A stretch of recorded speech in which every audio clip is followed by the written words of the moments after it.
Assalamualaikum warahmatullahi wabarakatuh. Perkenalkan, nama saya Erika Nadia Luciana dengan NPM 170710220014 dari program studi Sosiologi Fakultas Ilmu Sosial dan Ilmu Politik Universitas Padjadjaran. Di sini saya akan memberikan resume video dari video-video pembelajaran Bapak Heri Wibowo mata kuliah Psikologi Sosial dengan tema Sosial Marketing. Di video pertama membahas tentang definisi dari social marketing atau pemasaran sosial. Definisi pemasaran sosial atau social marketing yang disampaikan oleh Philip Kotler, Roberto, dan Nancy Lee adalah penggunaan prinsip dan teknik pemasaran untuk mempengaruhi target audiens agar menerima, menolak, memodifikasi, atau mengadopsi perilaku demi keuntungan individu, kelompok, atau masyarakat secara keseluruhan. Sosial marketing sendiri secara umum merupakan pendekatan pemasaran yang digunakan untuk mempengaruhi perilaku masyarakat atau individu dengan tujuan meningkatkan kesejahteraan sosial atau mencapai tujuan yang memiliki dampak positif bagi masyarakat. Hal ini berfokus pada penerapan prinsip-prinsip pemasaran untuk mempromosikan perubahan perilaku yang tentunya menguntungkan bagi individu, kelompok, atau masyarakat secara keseluruhan seperti promosi kesehatan, perlindungan lingkungan, atau peningkatan sosial. Aktivitas pemasaran sosial sendiri disebut sebagai aktivitas menjual perilaku. Contohnya adalah ketika seseorang tidak pernah berolahraga, kita dapat mengajak seseorang tersebut untuk mulai berolahraga sehingga hal ini menjadi kebiasaan baik bagi individu tersebut dan menjadi kebiasaan baru. Dalam pemasaran sosial terdapat 4 jenis perubahan perilaku yang dapat kita jual. Yang pertama, penerimaan perilaku baru, mengadopsi perilaku baru, memodifikasi perilaku yang sudah ada, dan meninggalkan perilaku lama yang sudah biasa dilakukan dalam konotasi negatif. Contohnya seperti kampanye tidak merokok, tidak meminum alkohol, tinggalkan bermain game selama berjam-jam tentunya dengan cara yang baik dan dapat diterima oleh masyarakat. Selanjutnya di video kedua membahas tentang kajian psikologi sosial untuk pemasaran sosial dengan subtema bedah buku pemasaran sosial. Di sini menjelaskan tentang konsep pemasaran sosial dan peranannya dalam membangun perilaku positif dalam masyarakat. Lalu di dalam buku ini juga dijelaskan beberapa poin-poin penting yang dapat kita ambil tentunya tentang pemasaran sosial. Poin-poin tersebut diantaranya yang pertama, menjelaskan tentang pemasaran sosial atau social marketing itu sendiri. Dijelaskan bahwa pemasaran sosial merupakan upaya untuk membangun perilaku baru yang lebih positif dalam masyarakat. Tujuannya adalah mempromosikan perilaku yang memberikan dampak positif untuk mengatasi masalah sosial yang ada di masyarakat. Yang kedua adalah penyebaran kebaikan. Pemasaran sosial sendiri bertujuan untuk menghadirkan kebaikan yang lebih tersebar luas di masyarakat. Ini termasuk untuk mengoreksi kesalahan yang mungkin telah terjadi dan memprediksi potensi masalah sosial yang akan ada di masa depan. Konsumsi konten berbahaya yang ada di internet. Dan yang terakhir, kontribusi dalam pembangunan. Konsumsi konten bahaya di internet. Lalu yang keempat ada kontribusi dalam pembangunan. Pemasaran sosial dapat berkontribusi dalam berbagai aspek pembangunan. Ini melibatkan upaya dari individu dan kelompok yang berbagi visi dan tujuan yang sama. Lalu kelima ada peran generasi muda. Generasi muda saat ini memiliki peran yang sangat penting dalam pemasaran sosial. Mereka dapat memberikan kontribusi mereka sebagai generasi muda melalui kreativitas, penggunaan waktu yang produktif, kolaborasi antar bidang ilmu, dan juga penerapan ilmu yang mereka pelajari. Lalu yang terakhir adalah teknologi dan literasi. Pemasaran sosial juga mendorong penggunaan teknologi informasi dan literasi teknologi untuk kebaikan masyarakat, khususnya masyarakat di era digital saat ini. Dari penjelasan tadi dapat kita simpulkan bahwa pemasaran sosial ini merupakan langkah yang penting untuk mempromosikan perilaku positif yang ada di masyarakat, dan generasi muda memiliki peran yang sangat penting dan signifikan dalam menjalankan kampanye-kampanye yang bertujuan untuk merubah perilaku masyarakat menjadi perilaku positif. Selanjutnya adalah video ketiga. Di video ketiga ini membahas tentang outline social marketing dan strategi perencanaan program pemasaran sosial.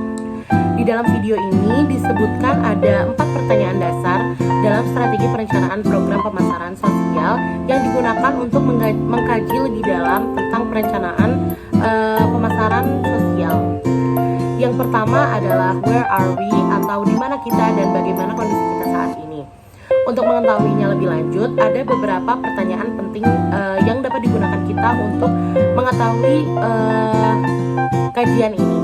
Yang pertama adalah determine program focus, yang kedua ada identify campaign purpose, yang ketiga ada conduct SWOT atau strength, weakness, opportunity and threats analysis, dan yang terakhir ada review similar efforts atau mereview program-program terdahulu.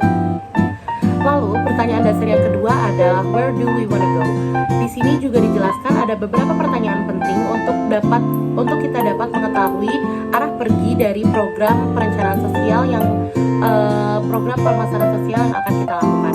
Yang pertama adalah select target audience.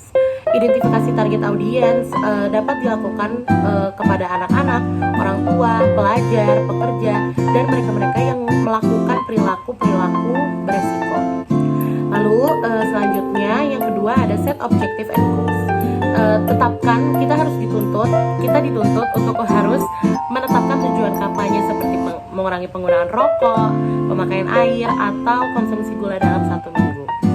Lalu yang ketiga ada analysis target audiences and the competitors. Yang dimaksudkan dari analysis target audiences and the competitor itu adalah pemasaran sosial pastinya memiliki kompetitor atau saingan yang perlu dipertimbangkan, termasuk pihak-pihak yang mendorong perilaku yang ingin diubah. Dan kompetitor ini bisa menjadi penghalang dalam kita mencapai tujuan, sehingga kita diharuskan untuk menganalisis target audiens kita nantinya dan juga kompetitor kita. Pertanyaan dasar yang selanjutnya ada how will we get there dan juga how we will stay on course. Bagaimana kita berada di jalur yang benar. How will we keep on a track? Bagaimana kita akan terus berada di jalur yang benar? Pastinya harus melalui berbagai cara. Salah satunya penting untuk kita memiliki program evaluasi dan pemantauan yang berkelanjutan selama program ini berjalan. Dan ini juga memastikan bahwa program yang kita lakukan ini dapat mencapai sasaran dengan tepat dan tidak mengalami kegagalan atau perubahan arah. Dari video-video di atas dapat kita simpulkan bahwa pemasaran sosial atau social marketing itu adalah dari video-video tadi yang sudah kita resume dan rangkum, dapat kita simpulkan bahwa pemasaran sosial atau social marketing itu merupakan pendekatan pemasaran yang digunakan untuk mempromosikan perilaku yang bermanfaat bagi masyarakat atau individu dalam mengatasi masalah-masalah sosial tertentu. Ini bertujuan untuk mencapai perubahan perilaku positif dalam masyarakat dengan menggunakan prinsip-prinsip dan strategi yang seringkali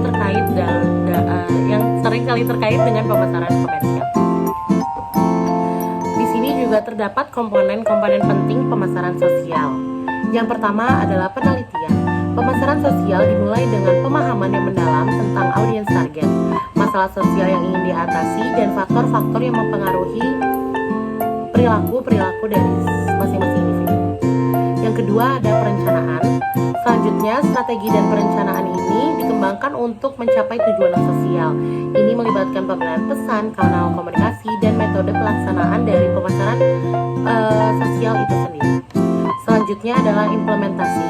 Pelaksanaan program pemasaran sosial dilakukan melalui kampanye, kegiatan, atau intervensi yang dirancang untuk mencapai target audiens. Komponen yang terakhir adalah evaluasi.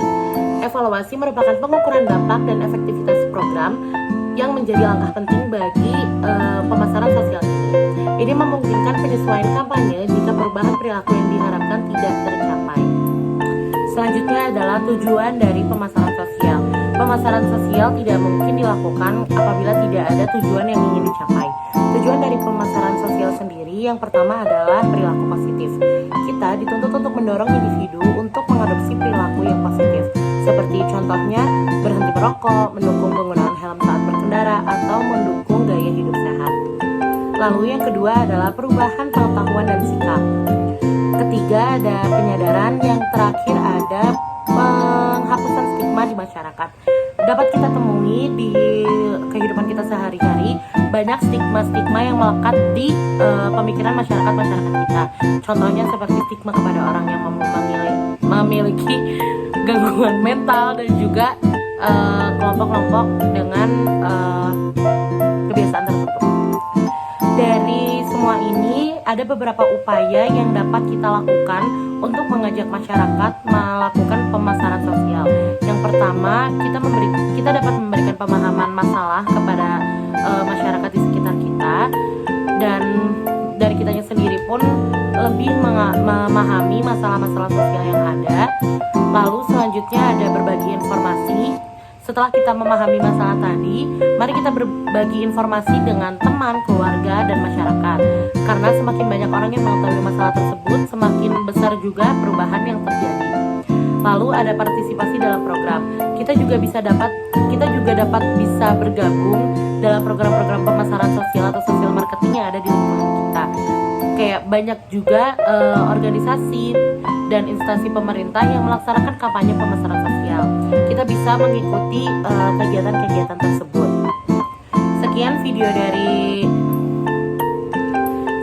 video resume dari saya. Mohon maaf apabila ada kesalahan.